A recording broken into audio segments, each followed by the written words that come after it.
قائدن، اگر کوئی شخص بیٹھ کے نماز پڑھے، ثم صح، پھر وہ تندرست ہو جائے، او وجد خفتن، یا اس کو ہلکا محسوس ہو بیماری، تمم ما بقیہ، تو کیا کرے، مکمل کر لے جو باقی ہے.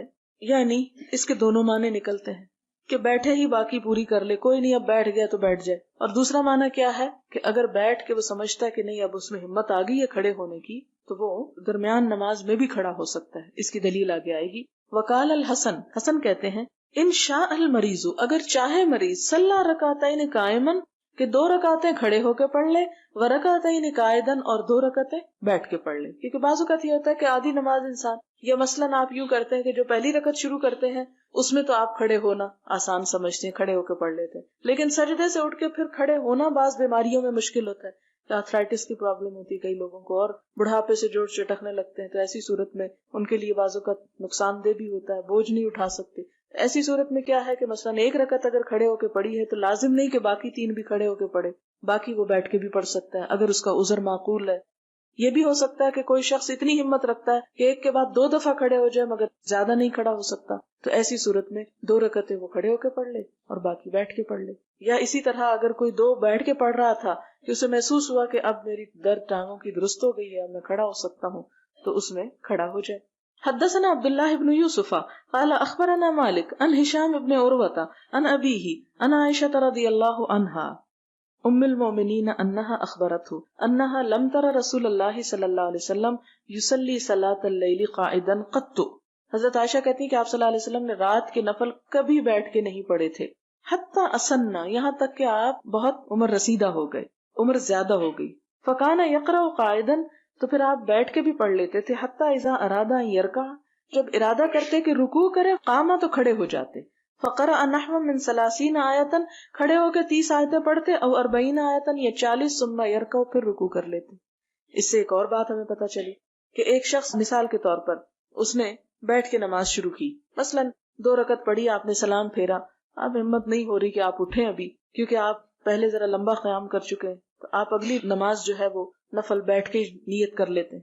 اب آپ نے بیٹھ کے شروع کی، اب کیا ہو رہا ہے کہ آپ نے مثلا 40 آیتیں پڑھ لی اور آپ سمجھتے ہیں کہ اب میں کھڑا ہو سکتا ہوں، آپ کھڑے ہو جائیں اور 40 جو ہے وہ کھڑے ہو کے پڑھ لیں اور پھر آپ رکوع کر لیں. یا اسی طرح یہ ہے کہ آپ نے دیکھا ہوگا جو فیصل مسجد میں ایک سپارہ پڑھا جاتا ہے 2 رکعتوں میں، تو بعض لوگ جن کو نماز کھڑے ہو کے پڑھنے کی عادت نہیں ہوتی یا جسم بھاری ہوتا ہے تو مسلسل اتنی دیر کھڑے نہیں ہو سکتے، تو ان کے لیے کیا سہولت ہے کہ کچھ اگر کھڑے ہو کے پڑھی ہے اور جب ٹانگیں جواب دینے لگے تو بیٹھ جائیں، اور پھر وہ دیکھیں کہ اب امام جو ہے رکوع کے قریب جانے والا ہے تو پھر دوبارہ کھڑے ہو جائیں اور تھوڑی سی نماز پھر کھڑے ہو کے پڑھ کے رکوع کر لیں. تو اس بات کی اجازت ہے، اس کی سہولت ہے. یعنی ہمیں کتنی سہولتیں مل گئی. یہ سارا باب تو ہے ہی سہولتوں کا، اور اس کا نام ہے ابواب تقصیر الصلاۃ، نماز میں کمی کرنا.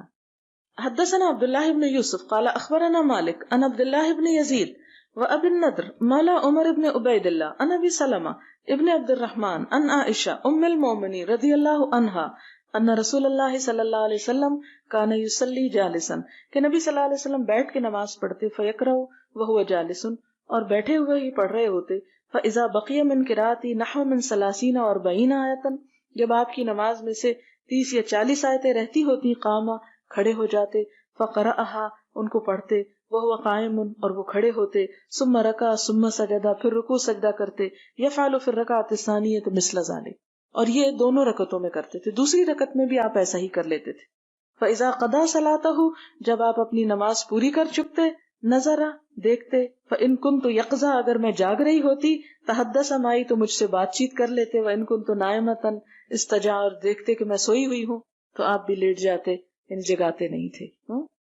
تو اس سے کیا پتہ چلتا ہے کہ آپ خود نفل پڑھتے تھے لیکن حضرت عائشہ وغیرہ کو جگاتے نہیں تھے. ظاہر ہے کہ ان کی ہمت اتنی نہیں تھی جتنی آپ صلی اللہ علیہ وسلم کی تھی، اور مقام اور مرتبہ اور ہر لحاظ سے. بسم اللہ الرحمن الرحیم. کتاب التہجد، باب